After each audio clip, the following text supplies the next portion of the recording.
Matapos ang jogging at jumping jacks, weightlifting naman. Yan ang bagong patunay ng Pangulo na maayos daw ang kanyang kalagayan. Pero ang mga commuter ngayong araw, iba ang kapalaran. Sa day 2 ng transport strike, marami ang wala na namang masakyan. Habang headlines ang krisis sa langis, abala ang mga pulis. Nasagip nila ang isang negosyante sa madugong operasyon sa Parañaque. Magandang gabi, ako po si Pinky Webb. Ako naman si Willard Cheng. Napapanood tayo sa Free TV Channel 31. At ako si Corina Sanchez Rojas. Simulan na natin ang agenda. Apat na umano'y kidnapper sa negosyante sa Parañaque City patay sa shootout. Dalawa sa sospek mga sinibak na pulis. Exclusive, 3 Chinese na nagpapanggap ng mga Pinoy timbog sa Zamboanga City. Mga Chinese na sangkot sa Pogo, nagbabayad daw ng 5 milyong piso para sa Filipino citizenship. Isa pang exclusive, higit 5 bilyong pisong halaga ng iligal na yosi at peking tax stamps nasabat sa Cebu at Bulacan. Matapos si Dawit ni Ramil Madriaga, dating profesor umano ni VP Sara na si Ryan Kilala. Inisyuhan na ng show cause order ng Ombudsman. Sinong may sakit? PBBM nagbuhat ng bigas bilang proof of good health. Peace talk sa pagitan ng Israel at Lebanon magsisimula na. Negosasyon ng Iran at Amerika. Kumusta naman kaya? At Katy Perry, iniimbestigahan na sa Australia matapos akusahan ni Ruby Rose ng sexual assault.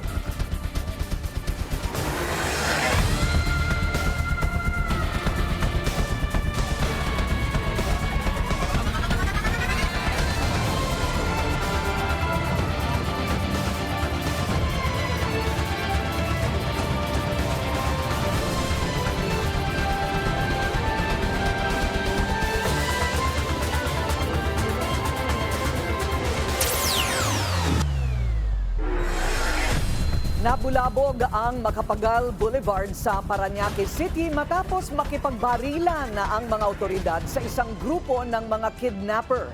Patay sa engkwentro ang 4 na sospek kabilang ang 2 dating pulis. Narito ang agenda report ni Edwin Balasa ng Abante. Patay ang 4 na kidnapping suspect sa rescue operation para sa negosyanteng kidnap victim sa Parañaque City Miyerkules ng gabi. Kabilang dito ang 2 dismissed na pulis. Right after the confrontation na nangyari, ay kaagad po nating dinala sa hospital itong mga to.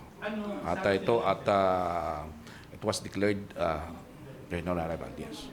Residente ng isang kilalang subdivision sa Makati ang 78 anyos na biktima. April 14 umano siya dinukot at doon na rin nagsimula ang negosasyon ng mga kidnapper sa kanyang mga kaanak. Nakasarado po sila sa tawaran ng from 50 million ay napababa po nila sa 10 million. Nung saktong alas 10:30 ng nasabing araw, April 14, inireport na po ng daughter-in-law at saka po ng asawa ang insidente sa ating pong anti-kidnapping group na kung saan po ay nagsagawa sila ng plano. Base sa plano, April 15 ang payout ng ransom sa isang undisclosed na lugar. Saka raw binaba ang biktima mula sa sasakyan ng mga suspect sa kahabaan ng Macapagal Boulevard at doon na pumasok ang mga operatiba ng PNP AKG at nagkaroon ng engkwentro. Sa nasabing insidente, meron tayong 4 na suspects na kung saan 2 po dito yung 2 awol na membro ng Philippine National Police. Yung suspect number 2 po na in-identify ng AKG, ito po ay may warrant of arrest para sa kaso na malversation of public funds. At yung pong isang awol na noong 2025 na formerly naka-assign sa Northern Police District, siya po naman ay may kasong awol, kaya po siya na-dismiss sa Philippine National Police. Hindi raw ito ang unang trabaho ng mga suspect. Dahil sa records ng PNP AKG, sangkot din ang 4 sa 2 pang hiwalay na insidente ng kidnapping. Para sa agenda, Edwin Balasa, Abante. Himas rehas ang 3 Chinese national matapos magpanggap na sila ay mga Pilipino. Bukod sa fake identity, illegal din daw ang pagpapatakbo ng kanilang negosyo. Ang detalye sa exclusive agenda report ni Andrea Salve. Sa bisa ng mission order, inaresto ng Bureau of Immigration Intelligence Division ang lalaking Chinese national na ito. Batay kasi sa intelligence report, meron itong iba't ibang Philippine IDs sa kabila ng kanyang valid Chinese passport. Pinapaniwala ang fraudulently acquired ang mga dokumento na ginagamit daw ng dayuhan para i-operate ang pagmamayaring chain of supermarkets sa Zamboanga City. Napag-alaman ding isa itong key personality sa ilang Filipino-Chinese organizations sa lugar. Nagkaroon ng investigasyon ang ating bureau at nakita sa ating records na siya ay actually isang Chinese national na may hawak na retirees visa. Upon checking nung records doon ng ating government intelligence partners, nakita na walang record sa PSA itong individual na ito na sinasabing isa siyang Pilipino. So further adding proof na siya po ay hindi talaga Pilipino. Huli rin sa operasyon ang dalawang babaeng Chinese national, kabilang ang umano'y asawa ng lalaking Chinese. Nadiskubre ng mga otoridad na pareho nilang nilabag ang kondisyon ng kanilang pananatili sa bansa. Kasi ang mga dayuhan ay hindi dapat nag-i-interfere, nakikilahok, nakihimasok sa mga desisyon po na pang-ekonomiya ng ating bansa. This, we believe, is a serious threat to national security at hindi natin masabi kung ito lang ba ay para sa negosyo or there might be more sinister reasons kung bakit siya nandoon sa area. Sa BI detention facility ang bagsak ng mga nahuling dayuhan habang gumugulong ang kanilang deportation case. Para sa agenda, Andrea Salve, Billionaire News Channel.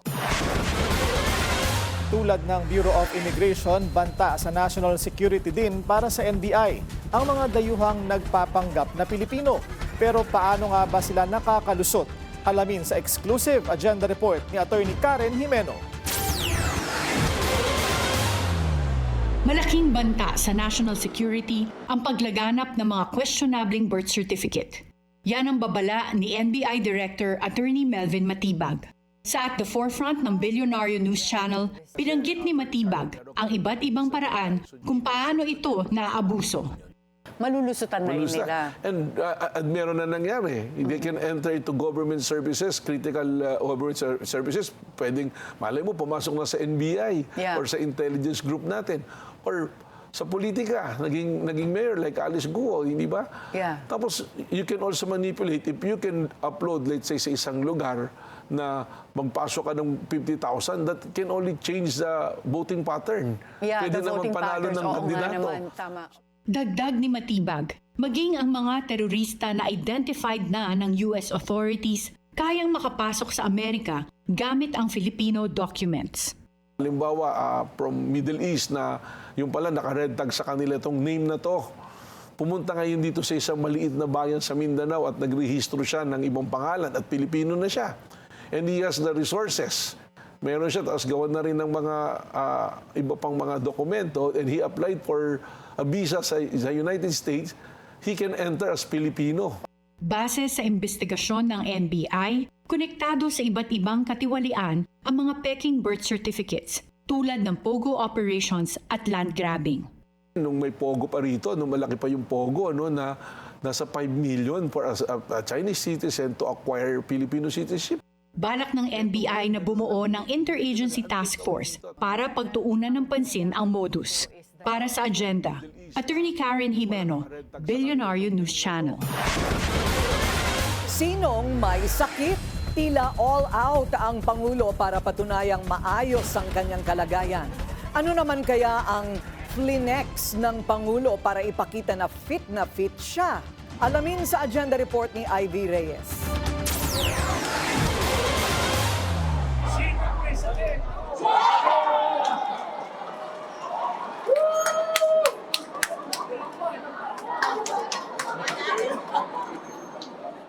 From jumping jacks at running, weightlifting ang proof of life ng Pangulo ngayon.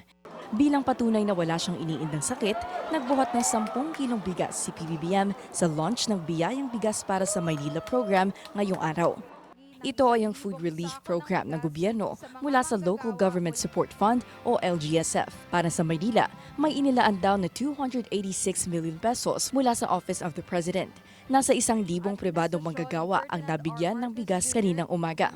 6 na buwan tatagal ang programa, kaya sustainable naman daw ang food security ng mga LGU.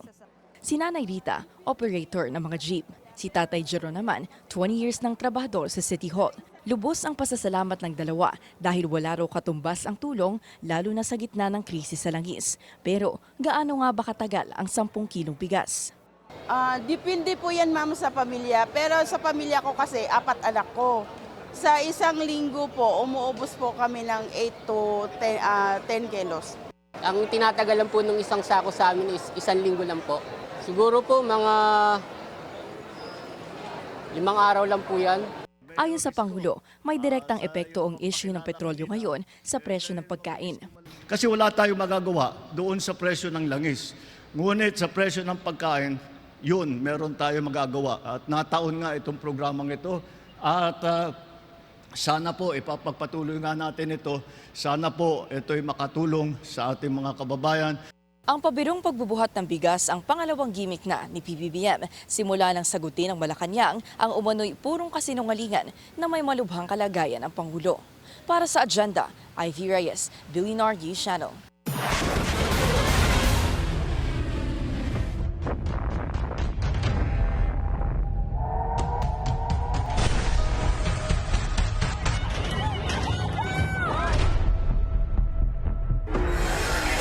Kung bibitiwan lang ng Iran ang kanilang nuclear ambition, tapos agad ang gera ayon kay US President Donald Trump. Kasabay nito, kasado na rin ang peace talks sa pagitan ng Israel at Lebanon. Ang detalye sa Agenda Report ni Laika Cuevas. This whole thing is really about no nuclear. They cannot have a nuclear weapon. And if they're going to have a nuclear weapon, we'll be living with them for a little while, but I don't know how much longer they can survive. Nasa Iran na raw ang bola kung magtatagumpay ang peace talks nito sa Amerika. Pumali ang unang round ng negosasyon sa Pakistan dahil sa nuclear ambition ng Tehran. Noong 1 linggo, nagkasundo ang magkabilang panig sa 2-week ceasefire. Pero tinabla ng White House ang mga ulat na nanghihingi ng extension ng Amerika. And it's obviously in the best interest of Iran to meet the president's demands. I think he's made his red lines in these negotiations very clear to the other side, and so we are continuing to see how these conversations go. Inanunsyo naman ni Trump na magsisimula na bukas ang peace talks sa pagitan ng Israel at Lebanon. Welcome news ito para sa UN. The meeting constitutes an important first step to end the hostilities and towards breaking the recurrent rounds of violence that have caused considerable suffering for too long. Maintaining dialogue will be essential in resolving outstanding issues and achieving progress towards stability. Kasado man ang peace talks, patuloy pa rin daw ang opensiba ng Israel laban sa Iran-backed Hezbollah. In talks with Lebanon, there are 2 main objectives: dismantling of Hezbollah and sustainable peace that is achieved through strength. Una nang hiniling ni Trump sa Israel na maghinay-hinay muna sa pag-atake sa Lebanon at baka madiskaril ang ceasefire sa Iran. Para sa Agenda, Laika Cuevas, Billionaire News Channel. May controversial post na naman si US President Trump. Isa itong AI-generated photo kung saan kasama ni Trump si Jesus Christ. Kasunod yan ng now-deleted Jesus-like picture na pinost din ni Trump na umani ng batikos mula sa mga Katoliko. Muli ring pinasaringan ni US President si Pope Leo. Kaugnay pa rin ang kanilang world war dahil sa gera sa Iran. Message of peace naman ang sagot ng Santo Papa. Although we have different beliefs, we have different ways of worshiping, we have different ways of living, we can live together in peace. Nasunog ang isa sa 2 oil refinery ng Australia. Sumiklab ito dahil sa gas leak ayon sa mga otoridad. 10% ng langis ng Australia ang sinusupply ng pasilidad. Nangyari ang sunog sa harap ng global fuel crisis na dulot ng sigalot sa Middle East. It will have an impact, but at this point, production of diesel and jet fuel does continue, and no reason to believe at this point that there's need to stop that. The impact on petrol production, I'm sure petrol production will continue, but it may be impacted for some time, obviously.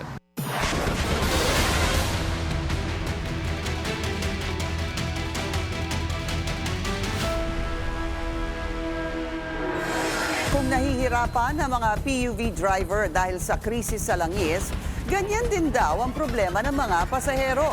Sa Day 2 ng Tigil Pasada, marami pa rin ang hirap makasakay. Yan ang agenda report ni Ched Gatchalian, live mula sa Philcoa.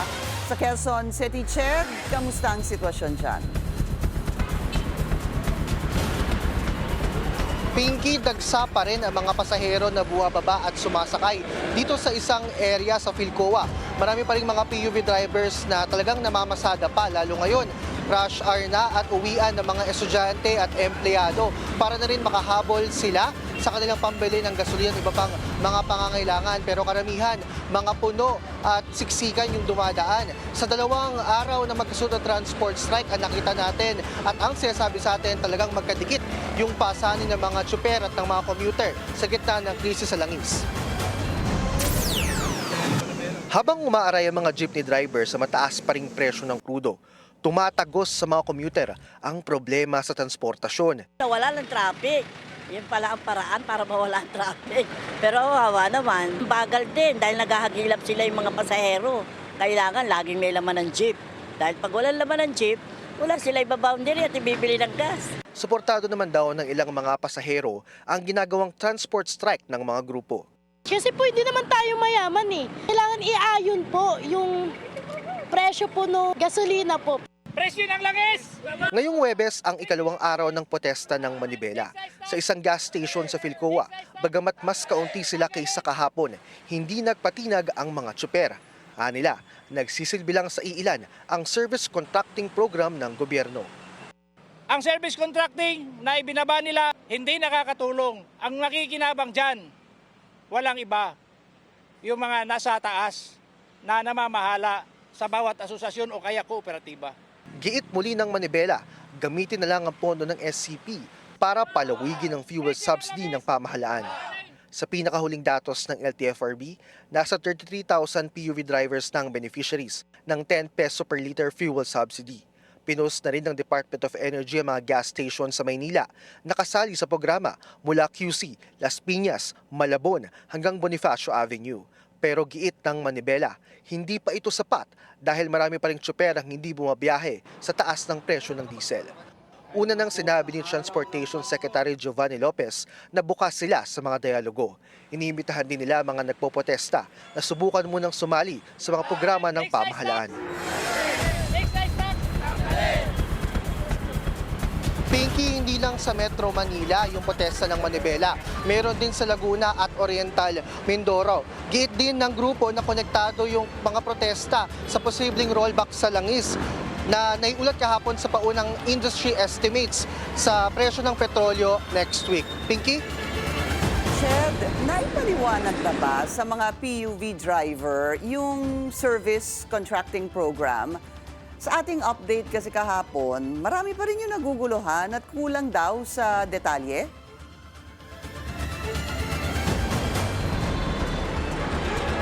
Yun na nga yung sabi sa atin, Pinky ng Manibela, pinost sila sa kanilang Facebook page. Nasa na ba yung service contracting program dahil hindi talaga sila pabor dito kung meron daw mga may iwang mga tsuper. Pero nilinaw ng Transportation Department, sigurado yung kita na makukuha ng mga operator at ng mga tsuper at humihingi rin sila ng tulong sa mga LGU na magsagawa ng kanilang mga service contracting program. Tungkol naman sa paliwanag na sa social media sites ng DOTR at LTFRB yung detalye kung paano makakasali sa SCP. Pinky? Ched, sa tansya mo, mas marami ba yung stranded ngayon kaysa kahapon?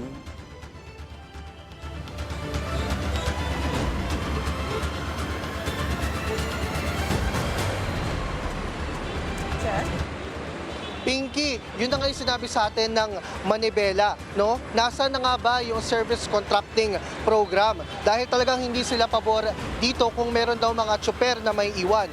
Pero nilinaw naman ng Transportation Department na sigurado yung kikitain ng mga tsuper at operator na makakasali dito. Pero panawagan din nila sa mga LGU na magsagawa ng kanilang mga service contracting program. Sa pagdating naman sa mga detalye, nakapost na sa LTFRB at DOTR ang mga instructions at guidelines kung paano makakasali sa SCP. Balik sa iyo, Pinky. Maraming salamat, Ched Gatchalian, nag-uulat ng live mula sa Quezon City. medical mission ang handog ng Health Department sa mga PUV driver na lubhang apektado ng krisis sa langis. Narito ang agenda report ni Pierre Pastor. Hirap man sa taas ng presyo ng krudo, mas pinipili ng ilang PUV driver na hindi muna magtaas ng pamasahe. Yung mga iba pong drivers ay hindi po nakakayanan ang pagbiyahe dahil sa taas po ng presyo ng diesel.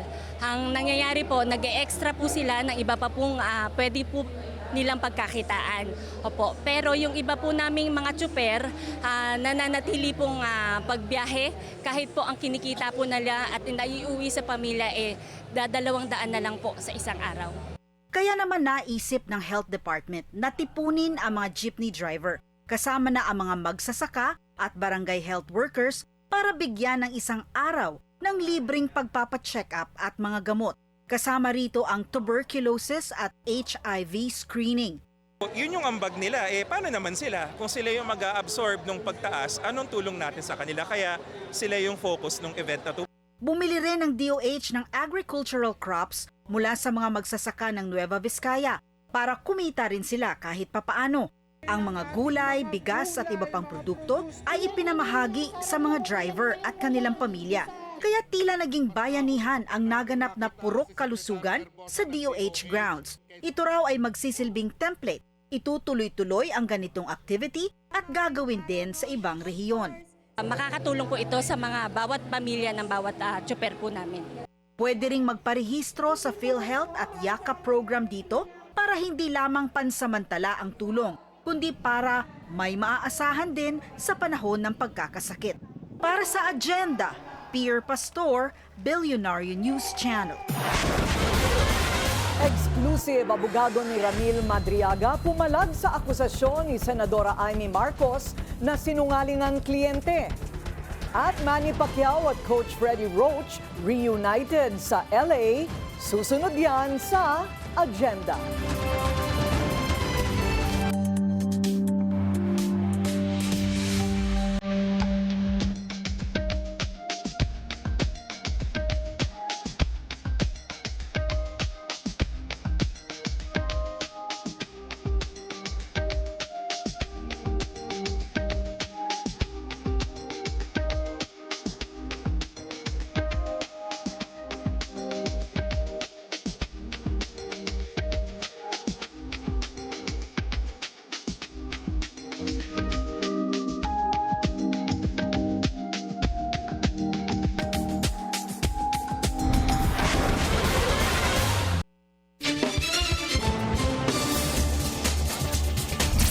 Traffic check muna tayo ngayong Huwebes sa EDSA Guadalupe. Mabagal ang daloy ng mga sasakyan sa northbound at southbound lanes. Satisfied si ML Party List Representative Laila De Lima sa naging testimonya ni Ramil Madriaga laban kay VP Sara. Kumbinsido rin ang kongresista na malalim ang koneksyon ng dalawa. Narito ang agenda report ni Isaiah Mirafuentes ng Abante. Nasisiyahan raw si mamamayang Liberal Party List Representative Laila De Lima sa kasalukuyang takbo ng impeachment proceedings laban kay Vice President Sara Duterte. Siyang nag-endorso sa isa sa dalawang reklamo laban sa bise na naideklarang sufficient in form, substance and grounds. Pero gate ni De Lima, hindi siya gumaganti sa mga Duterte. Wala po sa akin yan, yung paggaganti. I'm always, I always uphold my record show.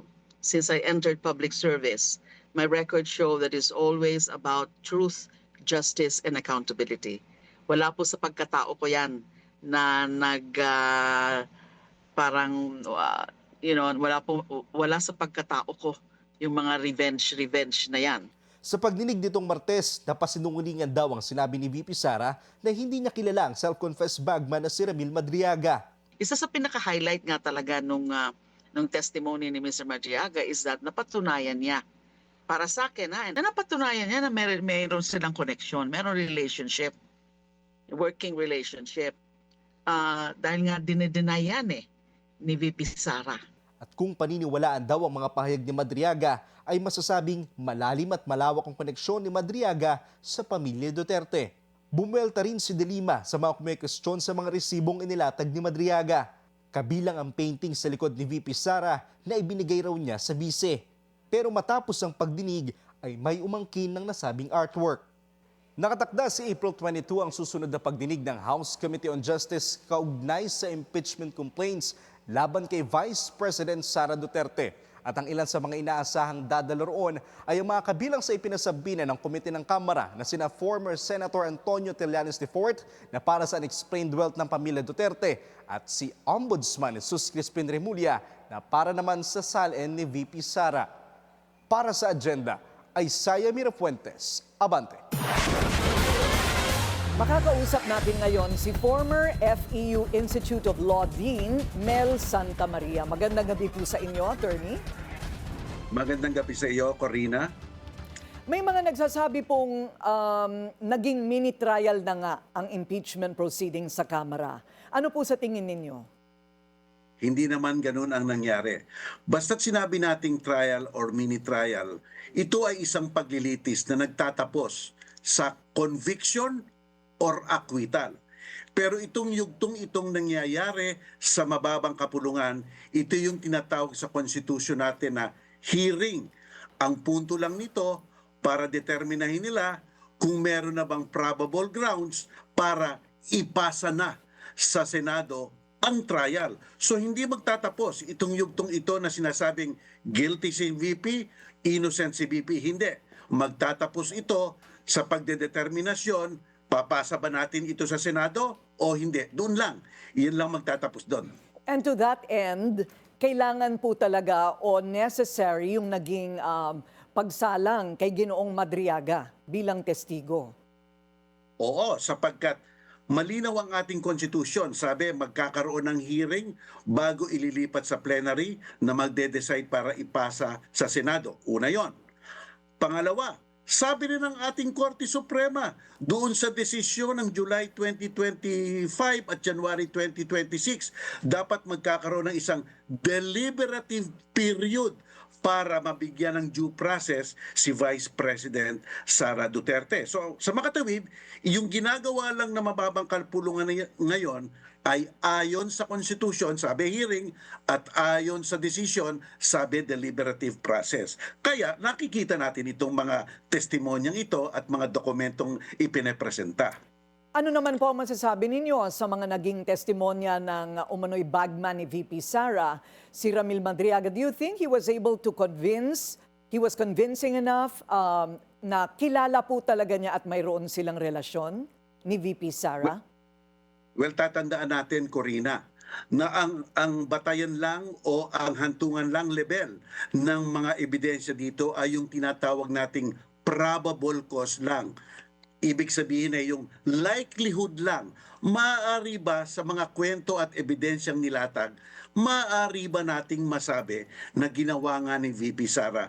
Hindi pa ang question dito, moral certainty, absolute truth, hindi pa ito. Ito ay isang likelihood lamang. So, from that perspective, yung testimonya ng nasabi mong testigo, may detalye, may mga taong sinabi, may mga halagang binigkas, may mga lugar na mga mukhang alam niya ang nangyayari, at saka yung mga 125 million, yung mga liquidation, mukha atang puro detalye.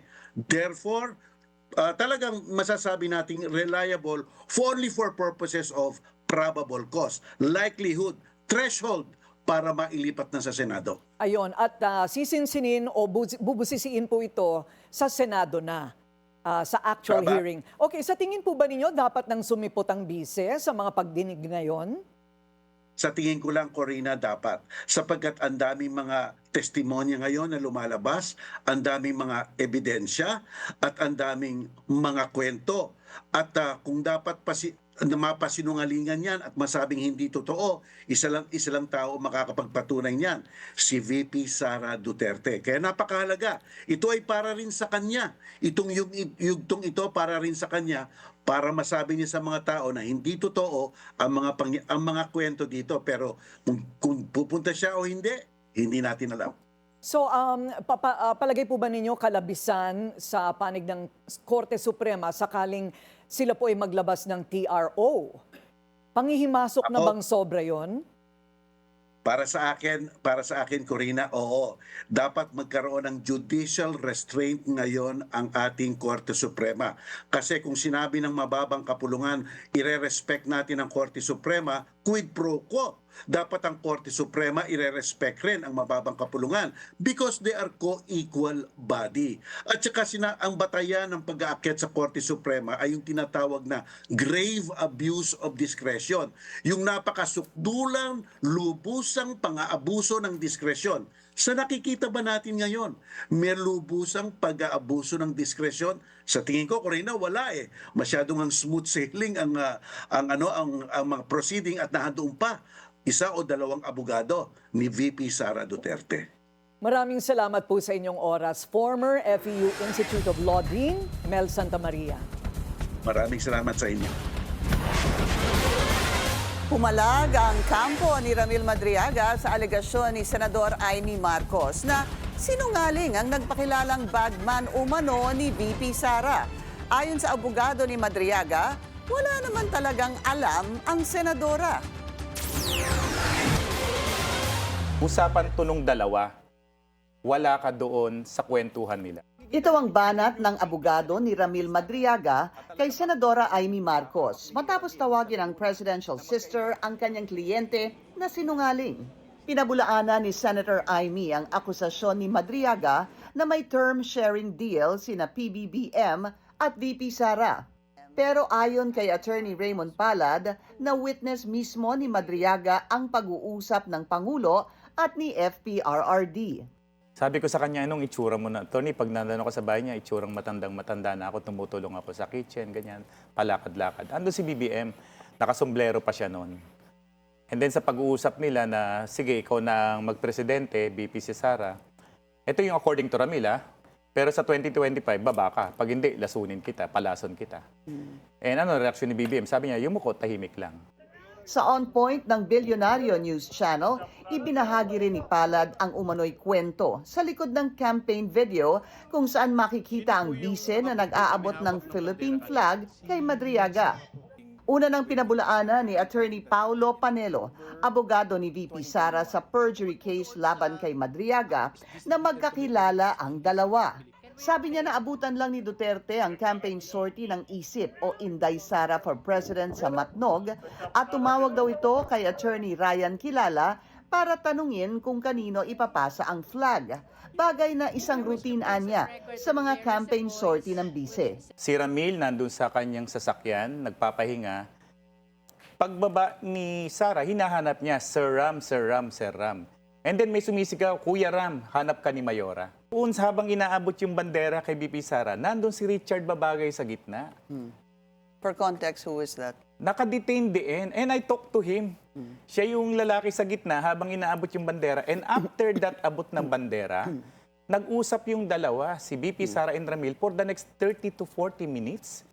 Naging controversial din ang painting na spotted sa likod ni VP Sara sa isang Zoom meeting. Ayon kasi kay Madriaga, regalo niya ang obra na gawa raw ng isang scholar sa Laguna. Pero matapos ang pagdinig ng House Justice Committee, pinasinungalingan ito ng isang Davao-based artist na nagsabing siya umano ang nagbigay ng painting. Sa isang pag-uusap nila, may isinend na photo si BP Sara sa kanya.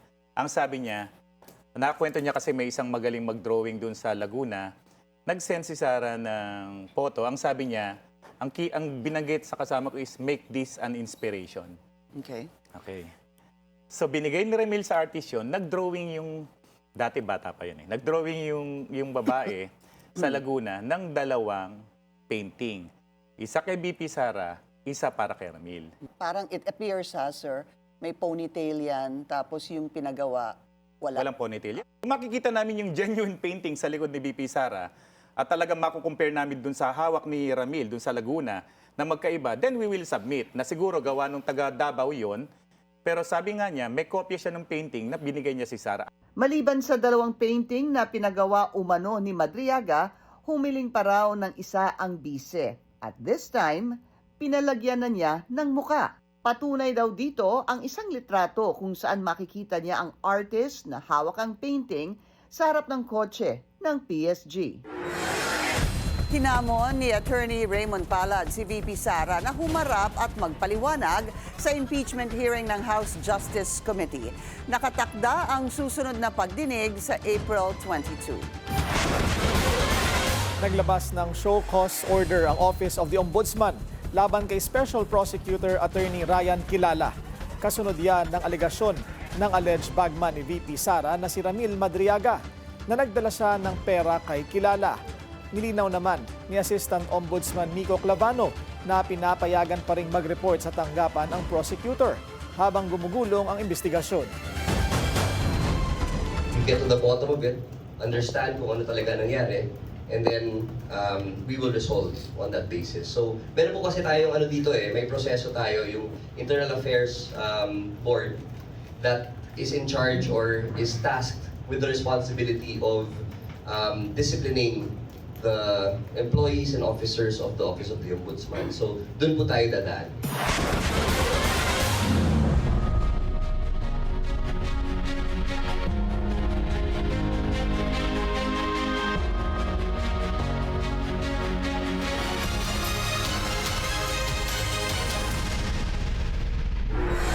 Nadagdagan na ang sumusuporta sa partial report ng Senate Blue Ribbon Committee sa flood control scandal. Pero may ilan pang senador ang gumagawa raw ng paraan para ito'y harangin. Yan ang agenda report ni Hannah T. Tatlong pirma na lang ang kailangan para ma-finalize na ang partial Senate Blue Ribbon Committee report sa flood control scandal. Sa siyam na kailangang pirma, nauna nang lumagda si Blue Ribbon Committee Chair Ping Lacson kasama sina Senators Bam Aquino, Kiko Pangilinan at Risa Ontiveros. Bilang pagsuporta, nadagdagan pa ito ng pirma ni na Senate President Tito Soto at Senator Erwin Tulfo na siyang Vice Chairperson ng Blue Ribbon. Kapag kumpleto na ang 9 signatures, saka ito isusumite sa Senate Plenary para sa deliberation, amendments at posibleng adoption. Laman ng partial report ang findings sa serye ng investigasyon sa maanumalyang infraprojects ng gobyerno at mga naunang testimonya ng ilang witness kaugnay ng mga sangkot sa scandal. May ilang senador umano ang nag-aalangang pumirma dahil ayon kay Lacson, nire-request daw ito ng mga dating kulig nila sa majority bloc. Hindi pinangalanan ni Lacson kung sino-sino ang mga ito. Una na ring inihayag ni Senator Amy Marcos na wala siyang balak pirmahan ang Blue Ribbon Report hanggat wala raw buong investigasyon. Diba gumawa na kami ng sariling report dahil very disappointed kami na hindi talaga tinutumbok yung mga Marines, yung iba't ibang testigo, si Trigib, si Martin. Nakatambay lang naman yung mga yan bakit hindi hilain dito at magsalita? Natatigat po ba, Sir? For you, natabunan ba? Pilit na tinatabunan. Sagot ni Lacson dito, bakit hindi na lang daw tanungin mismo sa pagdinig ang mga binanggit ni Senator Amy?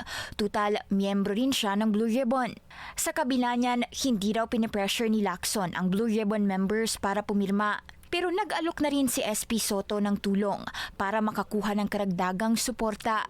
Una nang sinuspinde ni Lacson ang mga susunod na pagdinig ng komite hinggil sa flood control scandal hanggang maipresenta na raw sa plenaryo ang partial committee report. Kapag pinagpatuloy daw kasi ang mga pagdinig ng hindi umaabot sa umano'y logical conclusion, nonsense daw ito at salungat sa mga tuntunin ng Senado. Para sa agenda, Hannah T. Billionario News Channel.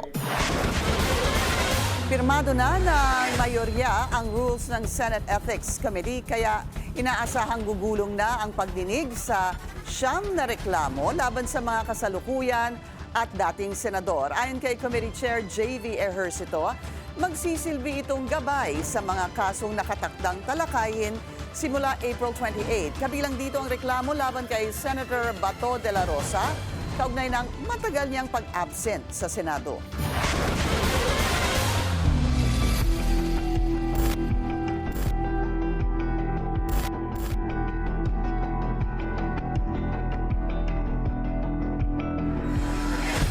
May Interpol red notice na laban kay bilyonaryo gambling boss Charlie Atong Ang. Ayon kay DILG Secretary John Vic Remulla, sa isang panayam sinabi ng kalihim na naispatan si Ang sa Calabarzon 2 linggo na ang nakakaraan. Palipat-lipat din anya ng lokasyon ang negosyante. Tiyak si Remulla na nasa Pilipinas pa ang itinuturong mastermind sa kaso ng mga nawawalang sabongero.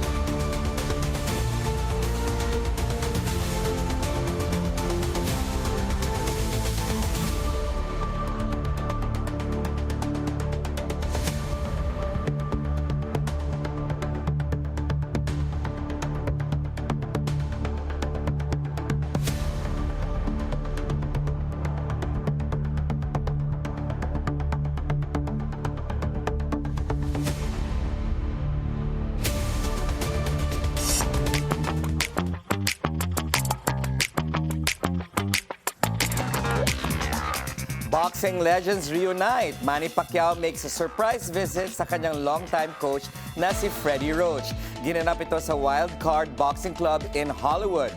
This comes ahead of a much-talked-about rematch between Pacquiao and Floyd Mayweather in September. Mayweather has claimed the fight will simply be an exhibition, but Pacquiao insists it's a real professional bout. Sandra Bullock is finally on Instagram, and just one day since making an account, may 4.8 million followers na siya agad. Todo support ng fellow actresses niya like Reese Witherspoon, who made a comment, quote, "IG just got a lot better." Sandra's first post shows her turning on a blender as if by magic. This is likely a nod to her upcoming film Practical Magic 2, where she and Nicole Kidman reprised their roles as the Owen sisters. Sequel ito ng 1998 cult classic na Practical Magic and is set for release on September. Another OG cast member joins the reboot ng Baywatch. Erika Eleniak will reprise her role as Shawnee McClain. This time, Shawnee heads back to the beach as a former lifeguard turned councilwoman who will help kick off the annual beach games. Erika starred in the first 2 seasons ng original series na siyang nag-launch kina David Hasselhoff and Pamela Anderson to global stardom. No exact date yet kung kailan ang premiere ng Fox reboot, which will also see David Kokachi back as Cody Madison. Tatlong Vietnamese na nagpapanggap na doktor sa BGC. Bistado. At Film Grammy-winning artist Olivia Rodrigo, may bagong love life? Susunod yan sa agenda.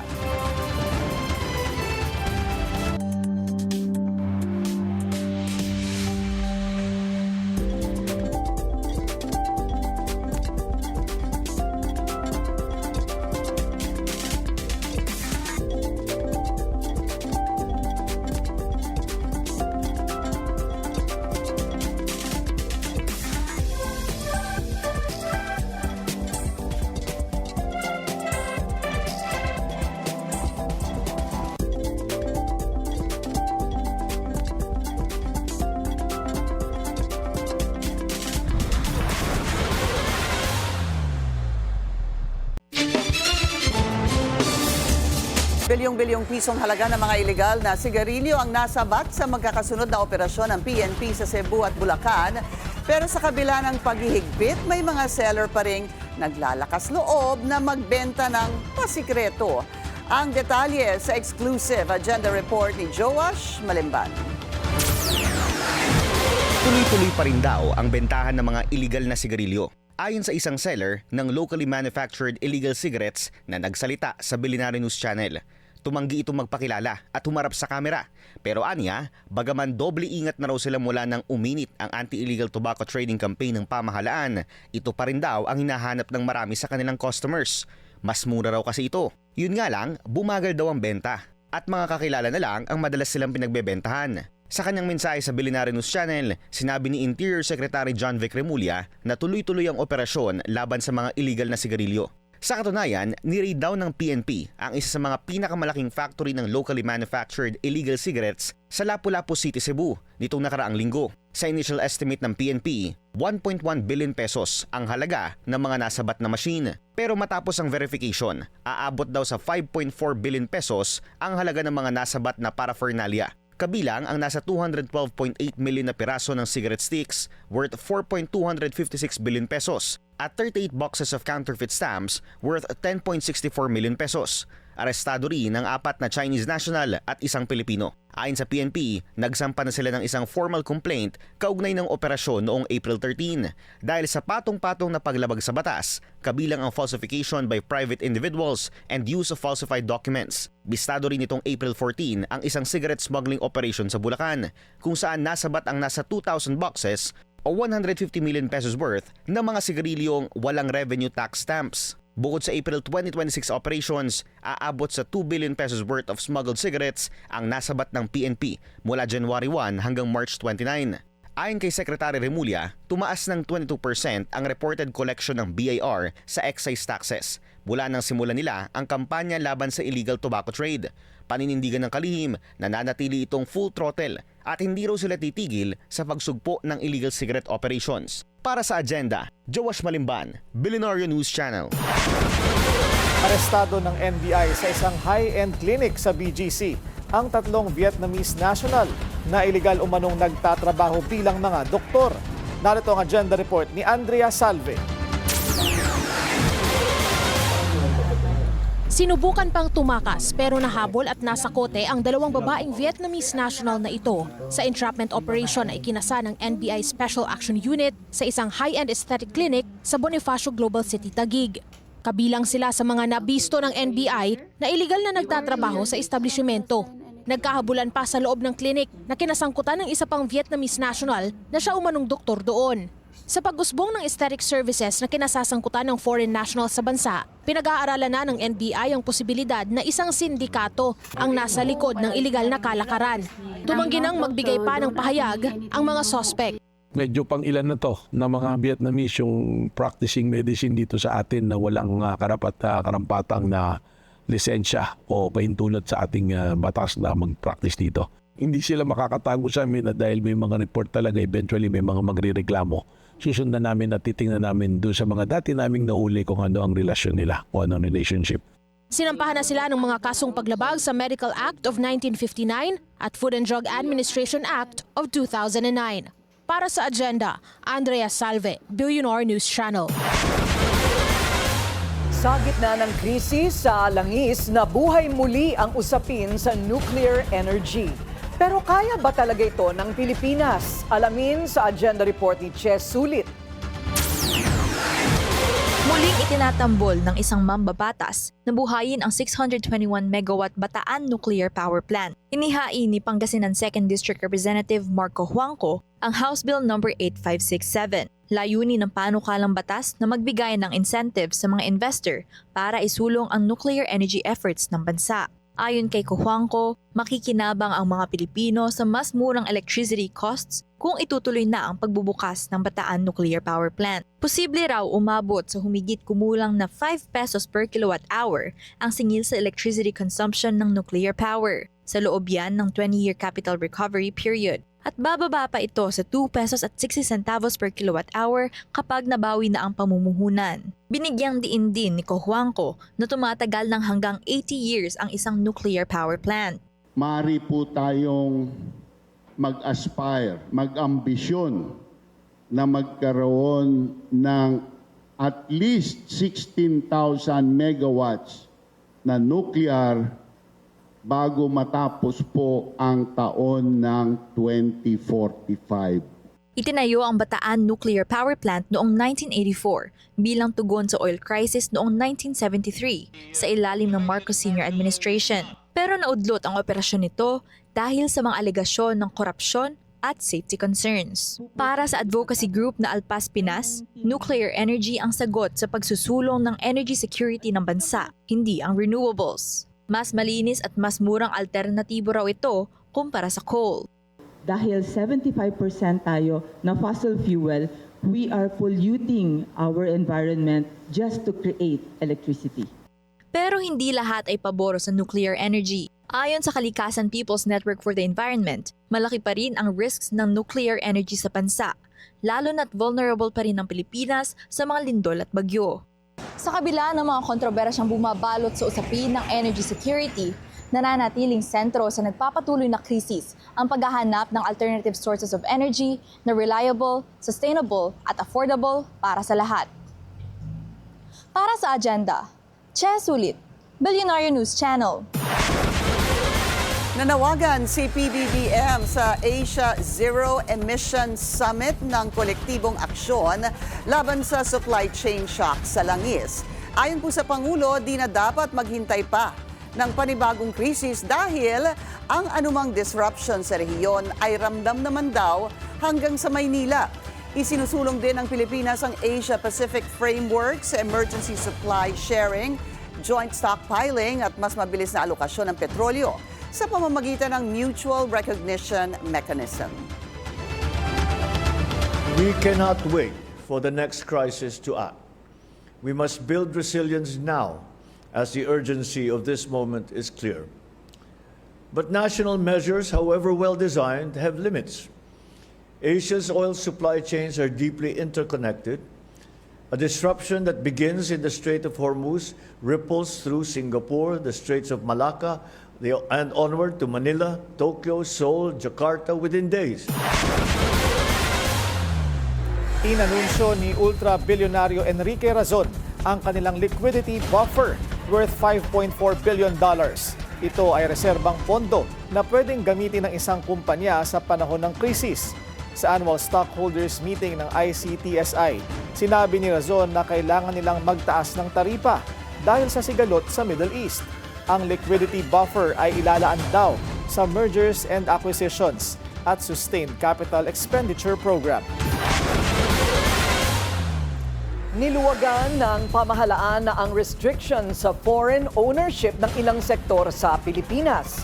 Sa ilalim ng 13th Foreign Equity Negative List na nilagdaan ni PBBM, pwede na hanggang 100% ang foreign equity sa telecommunications. Up to 40% na foreign equity naman ang pwedeng sa retail trade enterprises. Wala na rin sa 13th list ang restriction sa private radio communication networks. Pero hindi pa rin pwedeng magmay-ari ang mga dayuhan ng mass media, private security agencies, marine resources, small-scale mining. At ang pinakabago sa listahan, ang corporate practice of profession in architecture. Lalo manong hinigpitan ng China ang kontrol nito sa Scarborough Shoal ayon sa satellite imagery. Bukod sa bagong floating barrier sa bukana nito, namataan din ang mga fishing boat at isang posibleng Chinese Coast Guard o naval ship na nakabantay sa lugar. Ginawa ito ng Beijing sa gitna ng patuloy na pagpapadala ng Pilipinas ng mga barko para protektahan ang mga mangingisdang Pinoy na madalas umanong tabuyin ng China.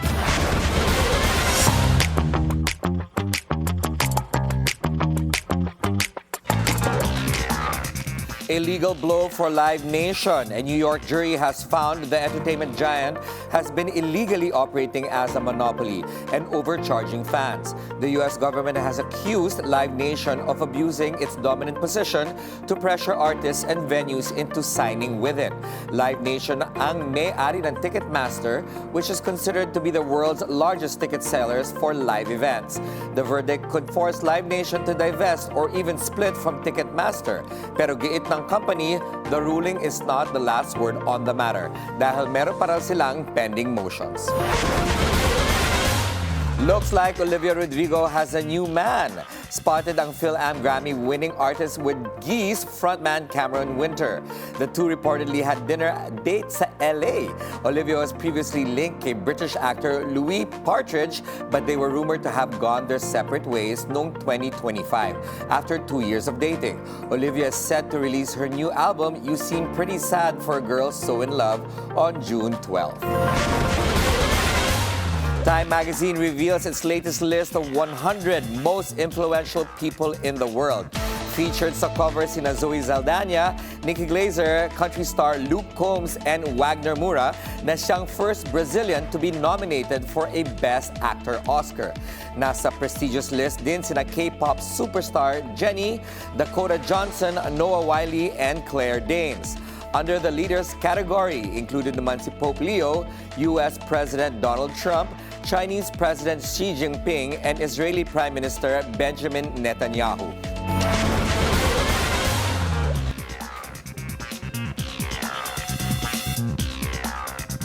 The Duchess of Sussex will appear as a guest judge sa MasterChef Australia.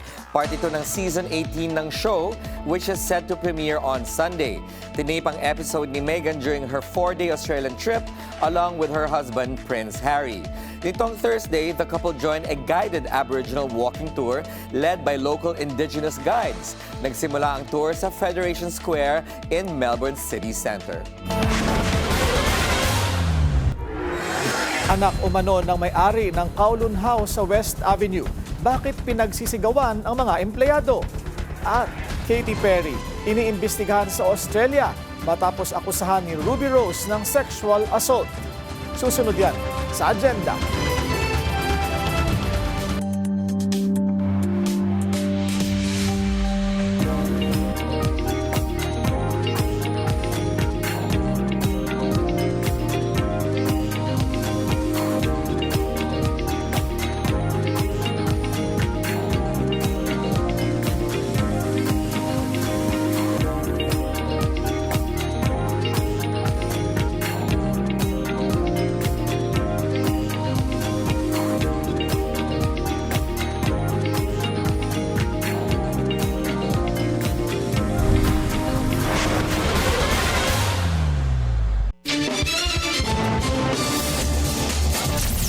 Isa pang traffic check ngayong Thursday rush hour.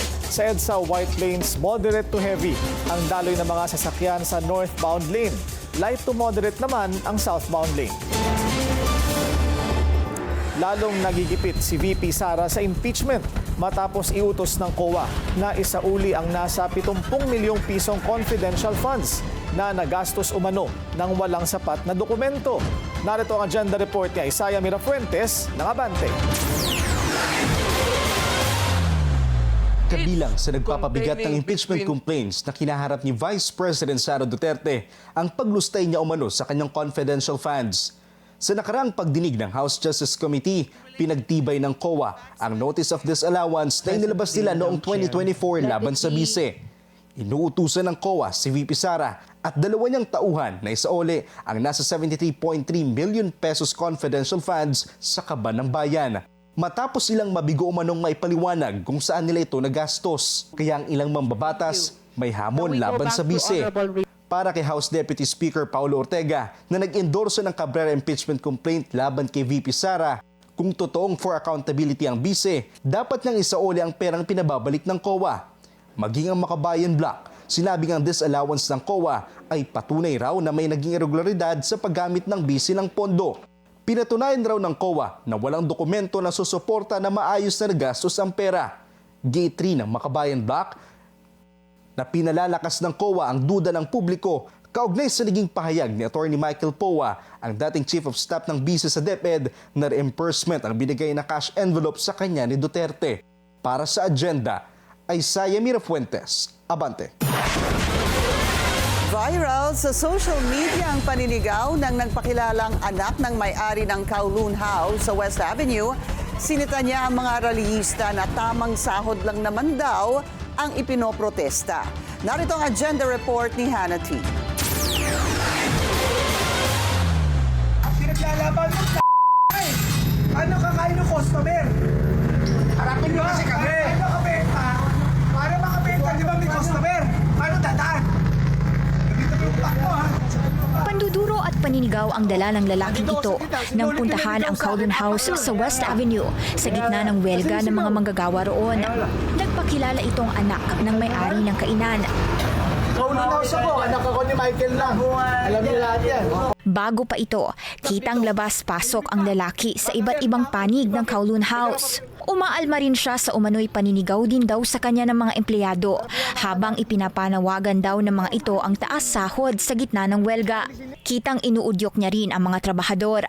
Ba't kayo sinisigawan? Ba't kayo sinisigawan lahat? Mag-isa ako dito, sinisigawan nyo. Bakit? Yung hilingin po namin, sir, dapat ibigay. Yung kailingin po namin, dapat ibigay. Kanina, ano yung sinisigaw nyo? Ang dami nyo, mag-isa ako. Ano? Ilang minuto ang makalipas, biglang nagbago ang pagpapakilala ng nasabing lalaki. Wala ako. Wala ako kwenta. Wala ako dito. Sabi mo, sir, anak ka ni... Customer ako. Wala akong sinasabing anak. Ayun na, nasumito ka. Marami na karinig. Anak ka ni Mr. Nang. Yan ang lakasan nyo. Anak ka ni Mr. Nang. Tila lasing daw ito ayon sa mga empleyado. Kalaunan, itinumba niya ang mga harang sa may entrance ng restaurant. Ano ako na?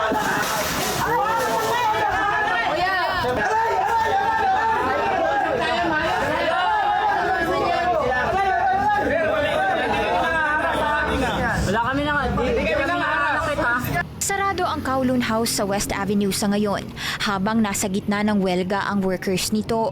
Naglatag ng mga sanga-sanga ng puno ang mga manggagawa sa ilang entrance ng kainan at mga kartong kanilang tinutulugan bilang senyas ng pagprotesta sa mababang sahod at pananamantala umano sa mga manggagawa. Ayon sa Union, nasa 108 pesos ang umano'y kakulangan sa kanilang daily wages dahil sa hindi pag-implementa ng mga dati ng government wage order. Mula sa mga naunang negosasyon, hiniling ng mga worker ang 55 pesos sa dagdag sahod hanggang sa na-adjust na 35 pesos at ngayon bumaba na sa 25 pesos. Panawagan ng mga manggagawa, ibigay na ang 25 peso wage compliance sa kanila. Ang counter offer ng kumpanya sa ngayon ay nasa 13 pesos. Sa gitna ng krisis, hindi raw ito sapat para sa mga manggagawa. Karapatan namin na hingin sa management na dapat na sa amin na hindi binibigay na ilang taon na mula ng pagputok ng pandemic. Hanggang sa ngayon hindi pa binibigay. Sinubukan naming kumuha ng paglilinaw mula sa kampo ng mga nang ang pamilyang naiuugnay sa Kowloon House Restaurant pero hindi pa namin sila maabot. Hindi rin maabot ang linya ng management ng nasabing restaurant. Para sa agenda, Hannah Tia, Billionaire News Channel. Sa gitna ng idineklarang state of calamity, kumikilos ang Baguio City para makabangon mula sa krisis sa langis. Sports tourism ang ibinibida ng lungsod ngayon para pasiglahin ang local economy. Yan ang agenda report ni Dobby de Guzman. Kasunod ng pagbaba ng presyo ng produktong petrolyo, inaasahang bahagyang sisigla ang turismo ng Baguio sa darating na weekend. Ayon kay Mayor Benji Magalong, ito ang tamang panahon para ma-enjoy ang malamig na klima sa summer capital dahil walang traffic. Well, one of the favorite destination talaga ang Baguio ng mga golfers. Ang matakit malaman eh. Kaya kita mo, pag sinabi mo ang Baguio, excited lahat eh. Sports tourism ang nakikitang solusyon para sa unti-unting pagbangon ng turismo ng Baguio. There you have it! Ang Cordillera Golfers Foundation Incorporated ang unang tumugon sa panawagan ni Mayor Magalong. 400 golfers ang nakibahagi, karamihan sa mga dumayo ay mula sa Davao. Ayon sa organizer, hitting two birds with one stone ang kwento ng kanilang torneo. Dahil bukod sa mga katulong sa turismo, ang kita ay ipambibili ng mga dialysis machine. Kidney victims, dialysis patients are coming here in Baguio. Meron naman tayo sa mga probinsya pero kinukulang pa din. We hope by joining CGFI Golf Tournament, we can impart or we can be a part of their charity programs. Thanks. Bukod sa mga nakalinyang golf tournament, inaasahang libu-libong turista ang aakyat para sa Lingayen to Baguio leg ng 2026 Tour of Luzon. Noong nakaraang buwan, pinasinayaan na rin ang itatayong sports center. Proyekto ito ng Bases Conversion Development Authority at Philippine Sports Commission. Yung sports complex natin. Pero yung isa nating tinitingnan na mag-host tayo ng isang international football.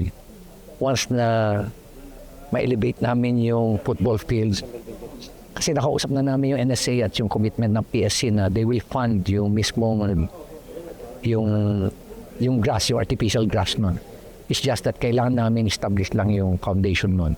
Under state of calamity pa rin ang Baguio City dahil sa krisis sa langis. 20 million pesos ang pondong inilaan para sa ayuda sa transport sector. 5 million naman para sa 1,600 residents na kabilang sa financially challenged sector.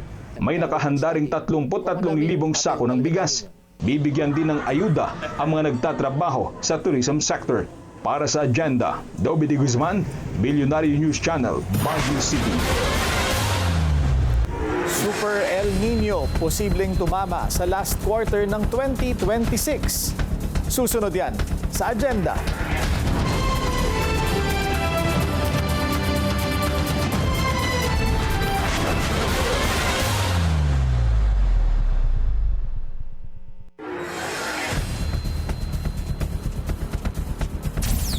Update naman tayo sa lagay ng panahon mula sa ating ka-weather, BNC resident meteorologist, Benison Estareja. Benison? Corina, painit pa ng painit sa bansa dahil pa rin sa high pressure area malapit po sa Luzon at sa kakaunting moisture or halumigmig sa buong kapuluan. Wala din po nga asang matinding ulan hanggang weekend dahil mananatiling malayo po sa bansa itong si bagyong may international name na Sinlaku. Nasa Northern Mariana Islands po ito sa ngayon at patungo na ng North Pacific Ocean. Ngayong Huwebes, pumalo muli sa delikadong antas na 42 degrees Celsius sa may Borongan, Eastern Samar, 41 degrees sa bahagi ng Bulacan, Iloilo at Agusan del Norte po sa may Butuan City, habang sa may Quezon City, ngayong araw 37 degrees ang naitalang heat index. Bukas, araw ng Biyernes, posible pa rin maramdaman ang delikadong heat index sa may Eastern Samar at Cotabato City at 33 to 41 degrees naman sa malaking bahagi ng bansa. Patuloy na paalala ng Pag-asa, manatili sa malilim at well-ventilated na lugar tuwing tanghali at gawin na lamang yung outdoor activities before 10 in the morning and after 4 in the afternoon. Sa weather forecast ng Pag-asa sa susunod na 2 araw, that's Friday and Saturday, wala pa rin pong aasahang malalakas at tuloy-tuloy na ulan sa Luzon. At kung meron man, more on light to moderate rains lamang po, lalo na sa dakong hapon. Particularly dito po sa mga kabundukan ng Ilocos Sur, La Union, Cordillera Administrative Region at lalawigan ng Aurora. Sa Visayas, sa Biyernes o Sabado, magiging maaraw pa rin po at magkakaroon lamang ng minsang pagkulimlim. Habang sa Mindanao, within the next 2 days, fair weather conditions din po ang mararanasan, maliban na lamang sa mga saglit na ulan dito sa may Socsargen, Maguindanao del Sur, hanggang dito sa may Davao del Sur at Davao Occidental. Ka-weather, usap-usapan na ngayon among climate enthusiasts ang salitang Super El Nino na anila ay magaganap sa huling bahagi ng 2026. Pero ano nga bang Super El Nino at ano-ano ang posibleng epekto nito sa bansa? Ayon sa Pag-asa, ang Super El Nino ay ang informal term para sa sobrang lakas na El Nino. Nagaganap ang El Nino kapag mas mainit ang gitnang Pasipiko kumpara sa normal nitong temperatura. Iba-iba po ang epekto ng El Nino sa iba't ibang parte ng mundo. Pero sa Pilipinas, ramdam tuwing may El Nino ang kakaunting ulan at mas mainit at tuyong panahon. Mas kakaunti rin, ngunit mas malalakas ang mga bagyo na pumapasok ng bansa sa kasagsagan ng El Nino. Pero paglilinaw ng ahensya, nasa neutral or normal conditions pa rin po ang gitnang Pasipiko sa susunod na 2 buwan. At sadyang nasa kalagitnaan lamang po tayo sa ngayon ng tag-init. Gayunpaman, nakataas po sa ngayon ang El Nino Watch sa bansa. Meaning, nakabantay ang Pag-asa sa pagsisimula ng El Nino sa buwan ng Hulyo o Agosto at sa potensyal na Super El Nino sa darating na Nobyembre hanggang sa first quarter of 2027. At yan muna ang napapanahong balita ngayong Huwebes. Ako po ang inyong ka-weather, Benison Estareja, na nagsasabing ang swerte darating sa tamang panahon. Katy Perry is under investigation sa Australia for alleged sexual assault. In a now-deleted social media post, actress Ruby Rose accused Katy of assaulting her in a nightclub in Melbourne in 2010. Ayon kay Ruby, nakapag-report na siya sa police so she can no longer talk publicly about the case. A representative for Katy has pushed back against the claims in a statement to Variety. Anila, Ruby has a well-documented history of making public a serious public allegations that have repeatedly been denied. Katy recently made headlines for attending Coachella with her boyfriend, former Canadian Prime Minister Justin Trudeau. The circle of trust gets bigger. Nirelease na ang trailer for Fokker in Law, the fourth installment sa blockbuster Meet the Parents franchise. New addition sa film series si Ariana Grande, who is seen undergoing the Fokker family signature lie detector test. Nagbabalik naman bilang Greg and Jack sina Ben Stiller and Robert De Niro. Fokker in Law will hit theaters on November 25th. It comes 6 years after the release ng Little Fockers. Tired of wearing a bra? So is Drew Barrymore. The 51-year-old actress got candid about her feelings during a recent episode ng The Drew Barrymore Show. For the Hollywood star, too old na raw siya to wear a bra. Comment ng ilan netizens, they finally feel seen. I'm wearing like a weird leotard right now because... Me too. Wait, this is a bodysuit. Oh, really? Yeah. See, I wear this thing that like, because I don't want to wear a bra. Yeah. Because I'm over a bra. I'm too old and I won't wear one. I don't care if these sausages fall down to my knees. I'm over it and I don't care anymore.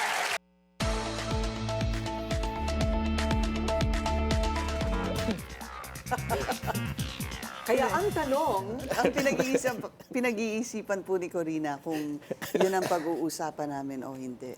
to bra or not to bra? That is the question. Yes. Alam mo, ang sagot dyan simple. Kung wala namang ilalaman sa bra, bakit pa?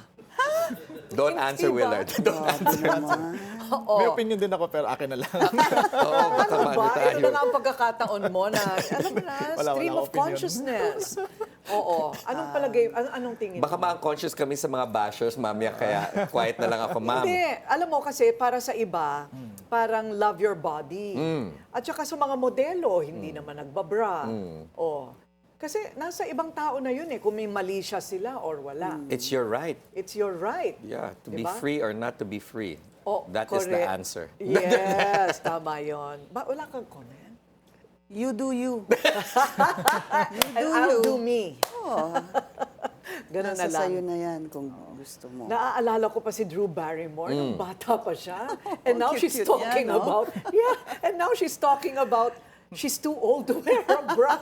Talagang full circle tayo, Pinky. Ay, Hindi hindi ka siya ba- masyado maalala. Ay, nako. Sige na nga, magpaalam na kayo. Sige. Ito na ba? Ito na. Ito na. Alright. Yan po ang ating agenda ngayong gabi. Ako po si Pinky Webb. Ako naman si Willard Cheng. Para sa mga karagdagang balita, bisitahin ang aming official website, dnc.ph. At ako naman po si Ferdy Salvador. Ako si Corina Sanchez Rojas. Sa bawat issue may anggulo. At ang balita may agenda.